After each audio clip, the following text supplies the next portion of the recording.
బైబిల్లో యేసుక్రీస్తు ప్రయాణించిన ప్రదేశాలు. యేసుక్రీస్తు తన భూలోక సేవా కాలంలో ప్రధానంగా ఇశ్రాయేలు దేశం చుట్టూ ప్రయాణిస్తూ దేవుని రాజ్యాన్ని ప్రకటించాడు.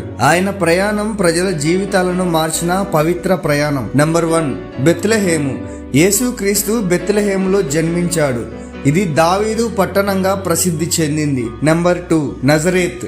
యేసు తన బాల్యం యువకుడైన కాలంలో నజరేతులో గడిపాడు. ప్రజలు ఆయనను నజరేతు యేసు అని పిలిచేవారు. నంబర్ 3, యోర్దాను నది. యేసు యోహాను బాప్తిస్మము చేత బాప్తిస్మం పొందిన ప్రదేశం. ఇక్కడే ఆయన సేవ ప్రారంభమైంది. నంబర్ 4, అరణ్యం. 40 రోజులు 40 రాత్రులు ఉపవాసం ఉండి సాతాను శోధనను జయించాడు. నంబర్ 5, గలిలయ. యేసు సేవలో అత్యంత ముఖ్యమైన ప్రాంతం. బోధనలు, అద్భుతాలు, శిష్యుల పిలుపు ఇవన్నీ ఇక్కడే జరిగాయి. గలిలయలో ముఖ్య పట్టణాలు: కపెర్నహూము యేసు సేవా కేంద్రం. కానా ఇక్కడే నీటిని ద్రాక్ష రసముగా మార్చిన ప్రదేశం.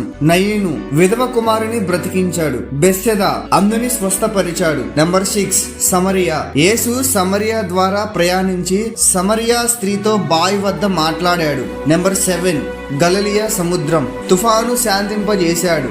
నీటి మీద నడిచాడు. ఇక్కడే 5,000 మందికి ఆహారం ఇచ్చాడు. నంబర్ 8, యెరూషలేం. యేసు జీవితంలోని అత్యంత కీలక సంఘటనలు జరిగిన ప్రదేశం. అక్కడే ఆలయంలో బోధన, చివరి భోజనం, సిలువ వేయబడటం, పునరుద్ధానం ఇక్కడే జరిగాయి. నంబర్ 9, బెతానియా. మార్తా, మరియా, లాజరు నివాసం. లాజరును మృతుల్లో నుండి లేపాడు. నంబర్ 10, గెత్సెమనే తోట.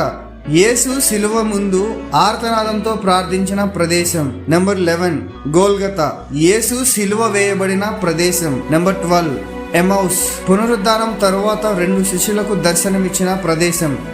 నంబర్ 13, ఒలివ్ కొండ, మౌంట్ ఆఫ్ ఒలివ్స్. యేసు ఆకాశరోహణ చేసిన ప్రదేశం.